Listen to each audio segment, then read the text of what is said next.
Gumawa nga pala ako mga birds ng mini fish pond malapit dito sa ilog at bala ko kasing mag-alaga mga birds ng mga isdang tilapia at mga limango at iba pang uri ng mga isda na pwedeng alagaan. Kapag tumataas kasi mga birds ang level ng dagat ay palagi ako nakakita dito ng mga isdang tilapia na pumapasok sa area na to at napakadami nila. Kaya nakapag-isip ako ng ideya na what if gumawa ako ng mini fish pond na matitirahan nila. At ito nga mga birds ang day 1 ng paggawa ko ng mini fish pond at nagluto na rin ako nitong matataba at malalapad na mga isdang kikiro o kitang. At syempre ang luto natin dito mga birds ay yung paborito nating tinola dahil napakasarap humigop ngayon mga birds ng sinabaw dahil sa malamig na panahon.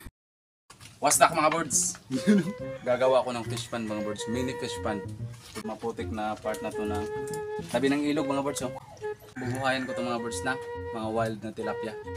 Ang lapad nito ay nasa 2.5 meters by 4 meters mga birds. Estimated ko lang kasi wala akong saktong panukat.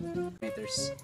Tara, simulan na natin. Isa sa kagandahan dito mga birds sa area na to ay meron itong malaking puno na kung tawagin dito sa amin ay mayapi. Isang uri ng puno ng kahoy na mangrove tree mga birds na matatagpuan lamang. O tumutubo lamang ito mga birds sa putikan na malapit sa dagat o sa ilog. At manumana ko nga itong gagawin mga birds gamit lamang itong pala at itong bara na daladala ko na maliit. Ito nga pala ang unang pagkakataon mga birds na gagawa ako ng fish pond. Sa umpisa nga ng paggawa ko nito ay nagdadalawang isip na ako nito kung itutuloy ko ba talaga o hindi. Pakiramdam ko kasi mga birds ay napakahirap nitong gawin lalo na din naman talaga ako sigurado mga birds kung maganda talaga ang kalalabasan nito. At napapaisip din ako mga birds kung tama ba talaga itong ginagawa ko. Pero paano natin malalaman kung di natin susubukan, di ba? Kaya subok lang ng subok. Subukin man tayo ng pagsubok. Ang mahalaga sinubukan natin.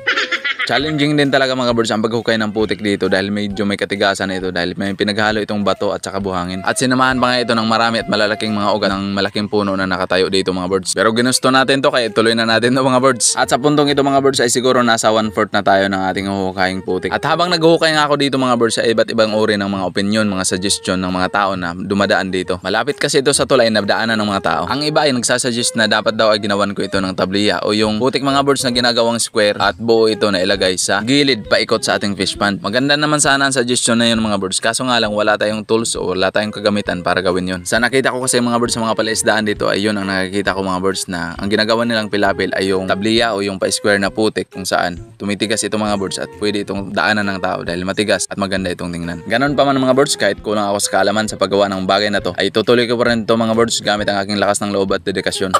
Sariling idea at imahinasyon. At sa puntong ito mga birds ay hindi pa ako nangangalahati at ramdam ko na ang pagod, sakit ng buwiwang at sakit ng kamay.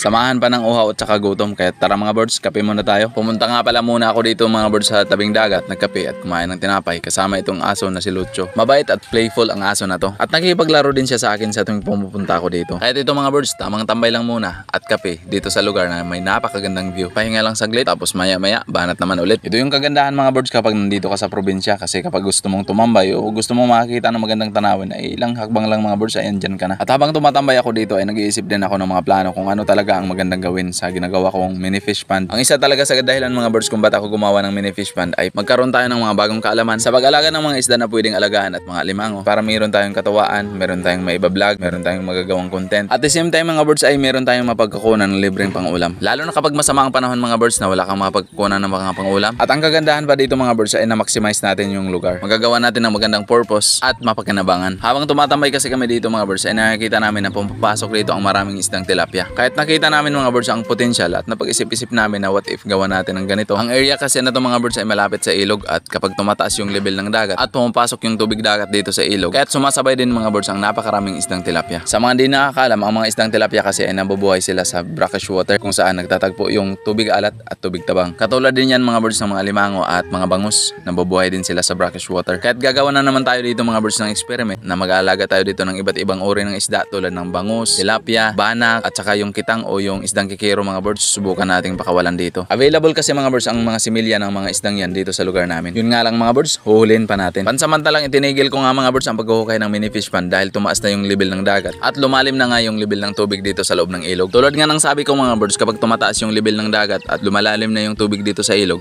ay kasabay nun mga birds ay pumapasok yung mga similya ng tilapia dito sa loob. Kaya ang gagawin ko ngayon ay bibigyan ko sila ng makakain para kapag abala na sila sa pagkain mga birds, magsisit up naman ako ng trap para din na sila makalabas labas. At sila yung gagawin kong similya na pakakawalan ko doon sa loob ng fish pond. Kaya abangan nyo mga birds sa part 2 ng video na to kung paano natin na-trap at kung paano natin nahuli ang mga isdang tilapia na to. Sa puntong ito mga birds ay binigyan ko lang sila ng madami-daming pagkain, pinaghalong kanin at saka yung feeds, yung pagkain ng manok mga birds. Nang sa ganun ay maging abala sila sa pagkain at din nila mamalayan mga birds na sit up na sila sa loob ng trap at din na sila makakalabas pa. Yan mga birds yan yung mga similya ng tilapia at pinag-aagawan nila yung feeds at yung kanin na binigay natin sa kanila. At dahil pagod at gutom tayo mga birds galing sa trabaho, ay kailangan natin ng masarap na ulam syempre. Meron tayo dito na mga bagong huling isdang kitang, fresh na fresh mga birds Yan yung iba buhay pa kahit nalinisan na. Huli ko din pala to mga birds sa paglalambat. Naglambat kasi ako saglit doon sa tabing dagat. Maraming salamat sa Panginoon at binayaan naman tayo mga birds ng napakasarap ng mga pang-ulam. At sinamahan ko na din ito mga birds sa mga sariwang gulay galing sa garden. Tinola nga pala ang luto ko nito mga birds, isa sa paborito kong luto ng isda. Kahit nagpakulo lang ako dito ng tubig kasabay ng mga talong at okra at yung mga pangpasarap natin na sangkap mga birds. At pagkakulo nito ay nilagay ko lang itong mga isdang kitang natin. At pagkakulo nito ulit mga birds ay matik lalagyan na natin ito ng asin at saka bitsin. Saka isusunod ko na din mga birds yung mga dahon ng malunggay at yung dahon ng talinom para mas masarap talaga yung lasa ng ating tinola. Dito talaga sa lugar namin mga birds kapag madiskarte at masipag ka lang sa paghanap ng mga pang-ulam ay talagang libre lang yan na makakuha sa karagatan. Kaya't yan, libre at masarap,